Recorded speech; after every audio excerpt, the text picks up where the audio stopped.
De actualidad.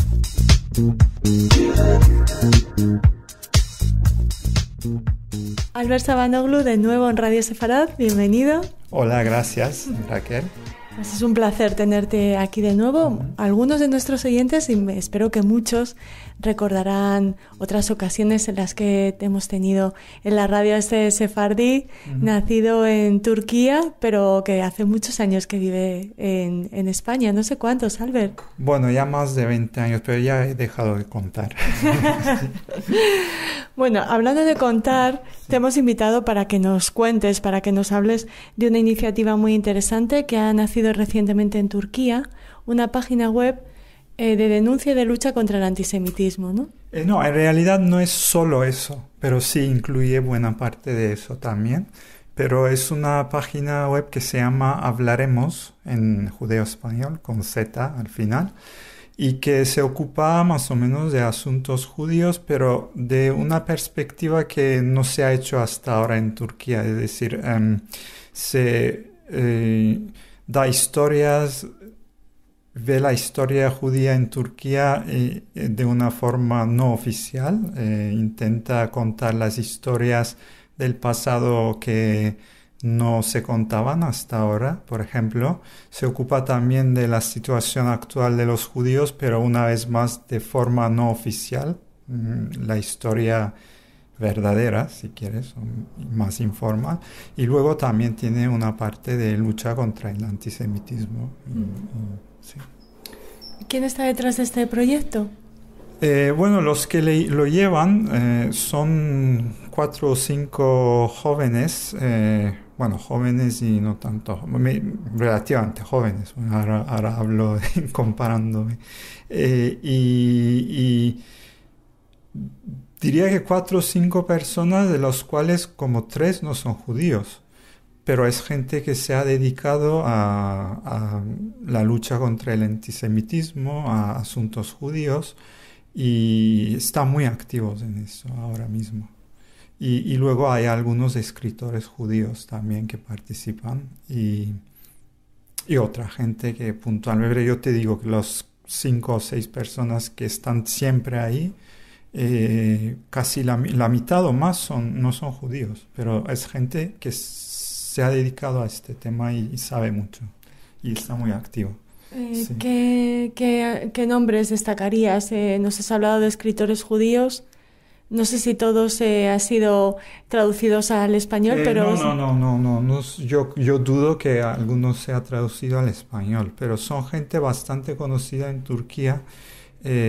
Por ejemplo, hay Reyhan Tubi, que es una escritora que recientemente ha hecho escritora, documentalista, periodista, que es bastante conocida, como digo, y recientemente, por ejemplo, ganó un premio en un festival con un documental sobre las protestas que hubo hace 3 años en Turquía, las protestas mayoritarias contra el gobierno. Y también ha escrito mucho, ha estado en todas partes del país y últimamente ha estado varias veces en la región kurda, donde ha habido, en Kobane, donde ha habido la lucha contra ISIS y donde ahora están los problemas con el gobierno, zonas de guerra, y hace informes desde esas zonas. Entonces ella es una que está bastante activa en eso. Y luego tienes a estos, como digo, relativamente jóvenes, pero los que no son... como escritor judío me has preguntado. También está Ronnie Margulies, que es un nombre sorpresa, porque Ronnie Margulies también es un escritor bastante conocido en Turquía, pero es poeta.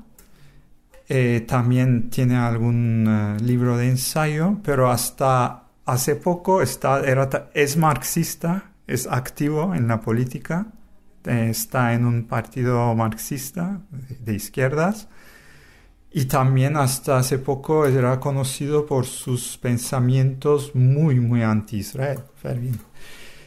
Pero hay aquí que las cosas cambian, ¿no? Porque yo creo que hay un peligro que cada día se capta más por parte de los judíos y no judíos de antisemitismo y todo tipo, no solo antisemitismo, todo tipo de racismo y intolerancia rampante. Y últimamente vemos a Ronnie Margulies también escribiendo contra el antisemitismo y haciendo artículos en este sitio web. Pero realmente te digo porque me has preguntado sobre los escritores judíos conocidos que están ahí, pero realmente los que lo llevan, entre los que lo llevan hay, como te digo, esos jóvenes no judíos. Por ejemplo, Ushul Demiral es una persona muy valiente y que es antropóloga y ha hecho su tesis de maestría sobre precisamente lo que les ocurrió a los judíos en los años 30, que ha habido una especie de limpieza étnica en partes de Turquía, ¿no? Que hasta hace poco no se hablaba de eso, y ella hizo su tesis de máster sobre eso y sabe un montón sobre esto y es muy activa. Ahora organizan paneles, conferencias sobre el antisemitismo, cosa que es muy nuevo en Turquía. Y doy como ejemplo el otro que es muy como el líder también es Serdar Korucu, que también es un periodista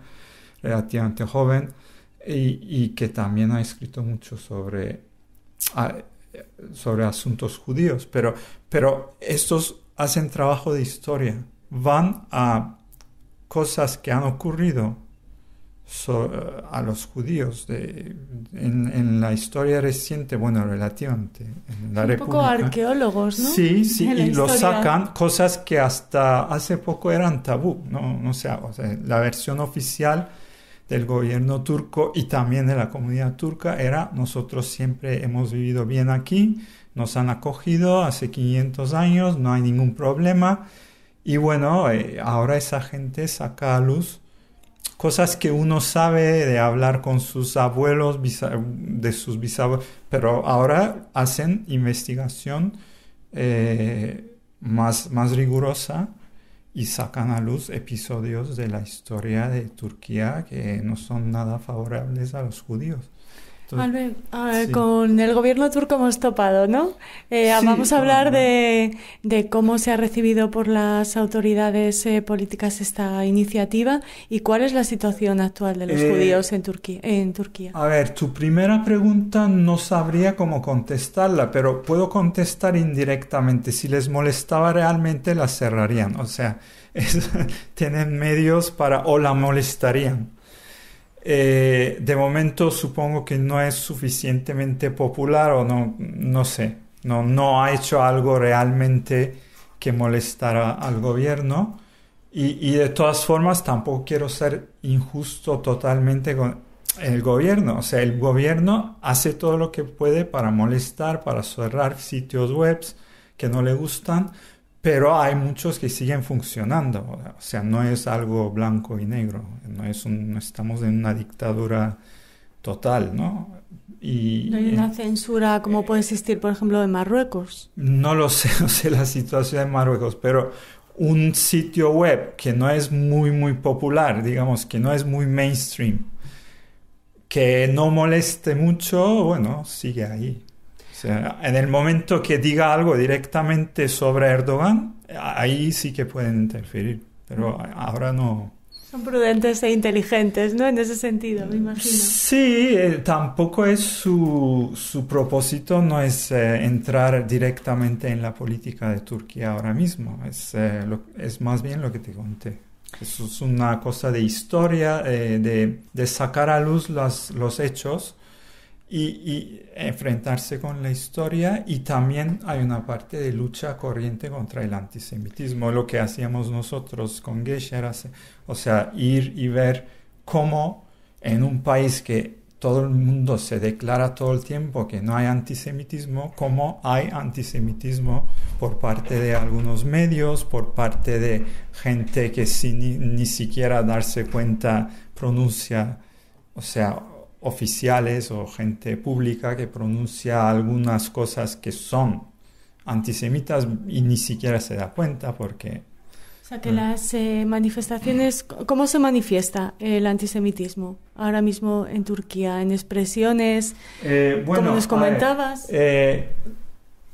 Básicamente viene, y eso es diferente a lo que pasa en Europa, de medios cercanos al gobierno, pero medios religiosos, medios que son islamistas. Y también puede venir de medios ultranacionalistas, pero menos. Básicamente hay algunos periódicos islamistas o cercanos a esa línea que han ganado mucho poder por el gobierno y que son abiertamente antisemitas. O sea, cualquiera de estos periódicos, si lo lees algún día, sería punible según la ley europea. Yo no sé en Turquía cómo está la ley, ¿no? Eso es la manifestación más directa. Y curiosamente, por ejemplo, en la izquierda no se manifiesta tanto como aquí. La izquierda es anti-israelí, pero no llega a ser tan vehemente y mezclando así, cruzando las rayas de... hay una anécdota muy interesante que tengo que contar, que esta gente, hablaremos, ha organizado, te he dicho, en el último año varios paneles, varias conferencias sobre antisemitismo, y esas conferencias se hicieron dentro de una conferencia muy grande de varios días del Partido Marxista. O sea, lo del antisemitismo se habló dentro del marco de un congreso de un partido de izquierda, muy de izquierda. Y de hecho tengo testimonios aquí de gente judía que participó en este panel, cómo se sentían dirigiéndose a un público que sabían que era muy anti-israelí, pero que habían venido a escuchar ahí este panel sobre antisemitismo, ¿no? Entonces es curioso porque normalmente aquí se confunde un poco dentro de la izquierda lo del antisemitismo, pero ahí el antisemitismo viene más bien de la derecha religiosa, ¿no? Y luego tienes cosas de no sé, ministros o gente que... Pero eso no es solo con los judíos, eso lo tienes cada día, pero sin ni siquiera ser consciente, menospreciando a las mujeres, a los kurdos, a los armenios. A los armenios se llevan la peor parte, claro, y diciendo cosas sobre los judíos, y cada 2 por 3 surge el tema de que los hemos acogido. Han pasado 500 años, no te olvides que muchos judíos que viven en Turquía tienen raíces mucho más profundas de la gente musulmana que vive ahí, porque muchos musulmanes han emigrado cuando el Imperio Otomano se destruyó, ¿no? Entonces, pero aún así se les considera como invitados, ese tipo de cosas en el discurso. Ya estamos casi agotando el tiempo de esta entrevista. ¿Quieres contarnos algo más de Hablemos? A ver, sí, bueno, tengo aquí unas cosas que han hecho. Bueno, ya en términos generales ya te conté lo que hacen. También tienen una parte de entrevistas. No todo es negativo, sacan episodios también de la historia judía en Turquía que no se sabían, ¿no? Historias personales de gente, y también se ocupan, por ejemplo, hay una parte en la que se ocupan de cómo es la vivencia de los jóvenes judíos de ahora, ¿no? Te iba a preguntar si es fácil ser judío ahora mismo en de eso se ocupan. Y hacen entrevistas y sí, en mi opinión, como dices, es una labor muy importante porque rompe el discurso oficial de que no hay problema, no sé qué. Y claro, hay todo tipo de cosas, pero sí que la gente dice que no están cómodos, que bueno, hay problemas de identidad, hay problemas de no estar cómodos, hay problemas de... no estar conformes con el discurso oficial de la comunidad judía, y eso es un buen medio para que esta gente se les oiga la voz, ¿no? Eso es otra cosa que hacen, otro tipo de labor. Muy bien, pues te agradecemos mucho que hayas puesto tu voz en esta entrevista para contarnos qué hacen en Turquía con Hablemos, y esperamos volver a contar contigo muy pronto aquí en Radio Sefarad. Gracias, Albert. Nada.